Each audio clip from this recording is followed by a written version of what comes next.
Hoy queremos presentaros el trabajo de nuestra clase de notación musical. La escritura musical es prácticamente tan antigua como lo es la escritura de las lenguas o conceptos. Esto ha quedado demostrado a través de diversos trabajos arqueológicos, como por ejemplo el descubrimiento de las tabletas uritas provenientes de Siria, que están datadas hacia el siglo XIV antes de la era cristiana. Ahora bien, si consideramos solamente la tradición occidental, que es principalmente cristiana y que es la que estudiamos en el conservatorio, podemos identificar varios tipos de notación musical que han existido y coexistido durante algunos siglos y que se han ido modificando con el pasar de los tiempos. Las notaciones occidentales que llamamos antiguas, las cuales desde mi punto de vista son modernas considerando la antigüedad de la escritura, son las que fueron dando forma a la notación que la mayoría de nosotros usamos hoy en Occidente. Los distintos tipos de notación aportan datos relevantes sobre diversos aspectos de la teoría y de la práctica musical. Durante este año nuestro grupo de estudios ha consagrado un tipo de notación que llamamos notación blanca de los siglos XV y XVI. Se trata de un sistema de escritura no muy lejano al que usamos hoy en día, aunque como verán las reglas que rigen esta escritura difieren de las actuales, principalmente en el sistema métrico. Dicho esto, demos voz a los estudiantes, quienes nos darán sus valiosos testimonios de este proceso de estudio. Hay muchas cosas curiosas acerca de esta partitura. Para comenzar, tenemos tres voces, una voz de soprano, de tenor y de contratenor, que pueden ser interpretadas de forma vocal como instrumental. En nuestro caso decidimos hacer el soprano cantado por Dani y las otras dos voces con dos chelos, Ana en el tenor y yo, Sebastián, en el contratenor. Primeramente nos encontramos con la llave de Do, posicionada en la primera línea de abajo hacia arriba para el soprano y en la cuarta línea para el tenor y contratenor. Es usual cambiar las llaves a posiciones poco comunes actualmente, todo según la tesitura y rango de la melodía. Por eso podemos encontrar llaves de Do en primera o segunda línea o llaves de Fa en tercera línea, por ejemplo. Claramente esta notación es diferente a la que utilizamos actualmente. La notación que nos ocupa aquí ha sido llamada notación blanca por los estudiosos de las notaciones antiguas. Como su nombre lo dice, la mayor parte de las figuras son blancas y se caracterizan igualmente por la forma de sus figuras rítmicas, más bien romboidales y cuadradas en comparación a las figuras redondeadas actuales. Estas figuras llevan nombres distintos que las que usamos hoy en día. Aquí tenemos, por ejemplo, una semimínima, una mínima, una semibreve, una breve y acá al final una longa. Cada una de ellas se corresponde con su respectiva pausa o silencio como lo llamamos hoy. Acá, por ejemplo, tenemos un silencio de mínima y acá tenemos un silencio de semibreve. La duración de las figuras rítmicas va a depender de la mensuración, que puede ser perfecta o ternaria, o imperfecta o binaria.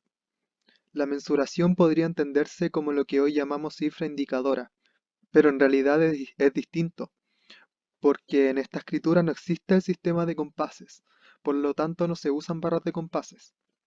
El elemento esencial por el cual aprendemos a medir estos ritmos es el tactus, un movimiento ascendente y descendente de la mano, regulado por el tipo de mensuración. El tactus será la representación en movimiento de la figura que llamamos semibreve.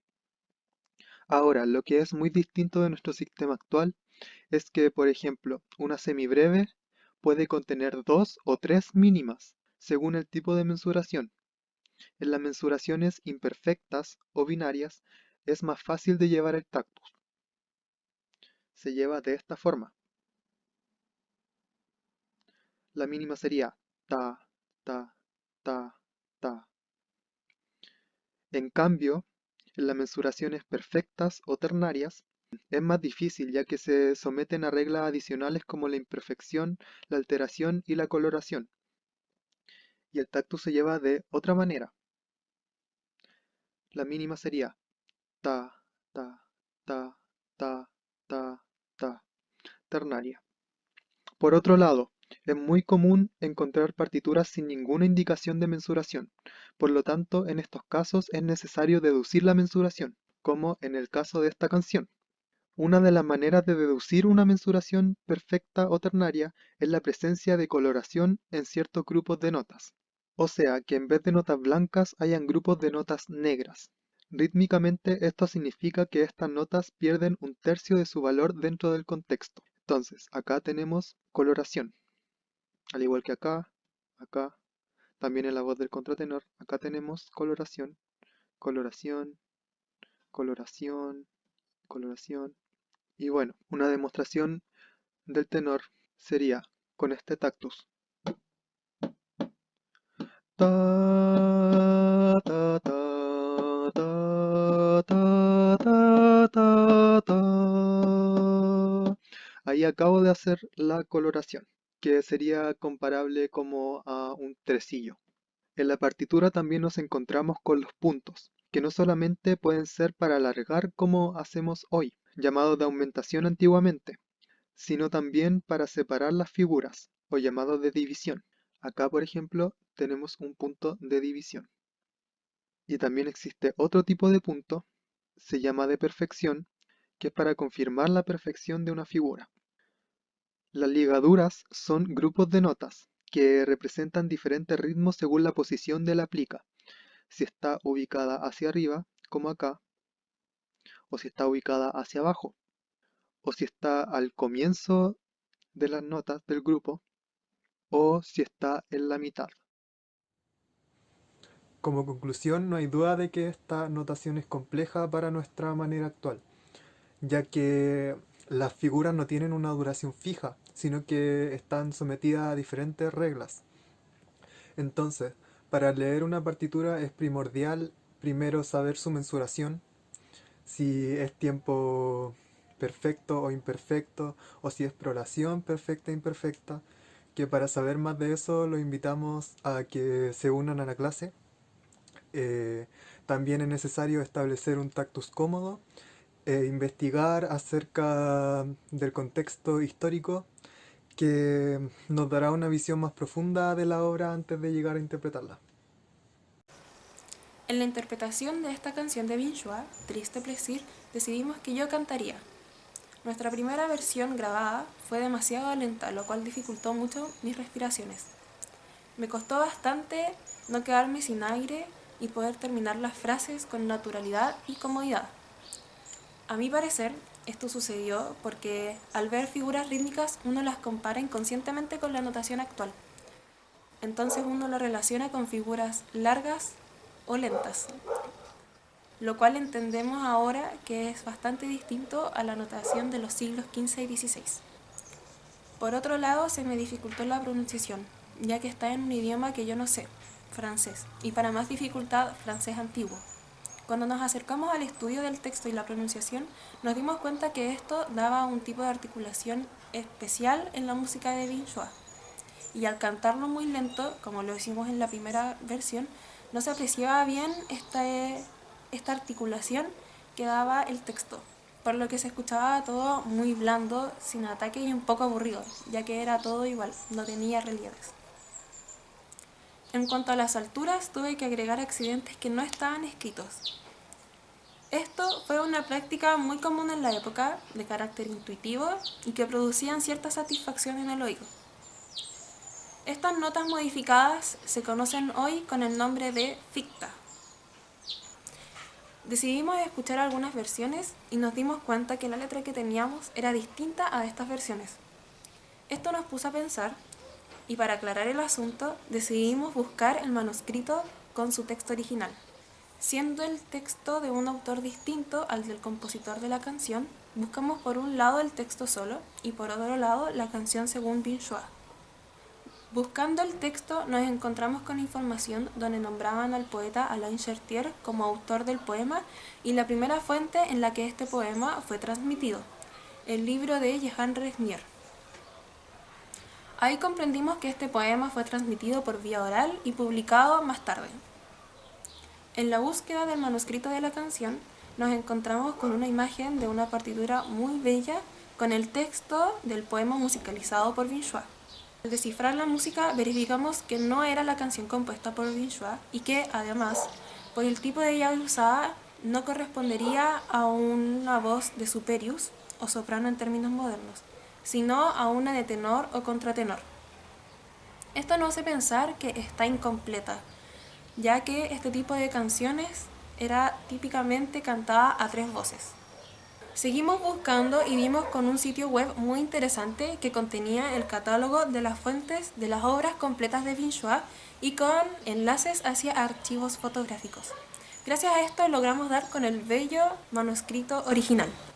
Dicho sea de paso, este sitio web alberga un colosal archivo de imágenes digitales de manuscritos y códices música medieval. Finalmente decidimos volver a interpretar y grabar la canción, esta vez un poco más rápido, con un ritmo que hiciera posible articular bien y poder respirar con holgura, con una intervención de un cello haciendo la melodía en una de las coplas para darle nuestro toque personal. Me llamo Ana Quiroga Saavedra y junto con mis compañeros en esta clase de música antigua vimos, escuchamos y buscamos entender un poema llamado Triste placer y dolorosa alegría. Lo interpretamos con los instrumentos, pero viendo la profundidad de la letra, a pesar de que era un francés muy antiguo, quisimos incursionar más para poder respetar los matices propios de las palabras que tiene el poema. Y justamente viendo eso, luchando por una traducción, junto con el profesor, la pieza fue dando sensaciones dentro de cada uno y les vengo a compartir esos sentires. Basta ver a nuestro alrededor para sentir el presente y la necesidad de respirar futuro, de crecer, progresar y seguir. Pasan los años y sin piedad la nostalgia toma terreno dentro de nosotros, insistiendo en lo difícil que es dejar realmente de lado el pasado, siempre llevándonos a imaginar un pasado, a traer pasado a nuestros presentes. Escuchar este poema hecho música en siglos en los cuales nuestra existencia hoy en día era incierta, nos generó esa necesidad de abrazar el pasado y tratar de entenderlo y saber cómo continúa haciendo eco en este presente. Podemos tener siglos de diferencia con estas notas musicales hechas rombos y puntos, o también con estas letras cursivas, pero el contenido de estas, la intención o de lo que son capaces de tocar dentro de un alma oyente, no pierden la fuerza. Es por eso que este poema y su melodía nos dio tanta curiosidad dentro del asombro. ¿Cómo es posible sentir dentro de uno que podemos comprender algo tan antiguo? Pareciera que el corazón reconociese ese pasado y aún lo mantuviera dentro. ¿Será que existe parte de nosotros en estas notas musicales? Partes de nuestras almas o simplemente emociones de nuestra esencia. Guiados por esa sensación de familiaridad con el sentir de la melodía, fue que tras búsquedas y búsquedas en sitios web de otros idiomas, con mis compañeros de clase y profesor dimos con el objetivo y pudimos analizarlo e interpretarlo. Fue junto al habla de 2 chelos y una voz que nos reencontramos con su sonoridad y para ello nos guiamos por una traducción cercana, con el objetivo de interpretar tan atrayente triste placer, de la forma más cercana a su esencia posible. Triste placer y dolorosa alegría. Por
se, como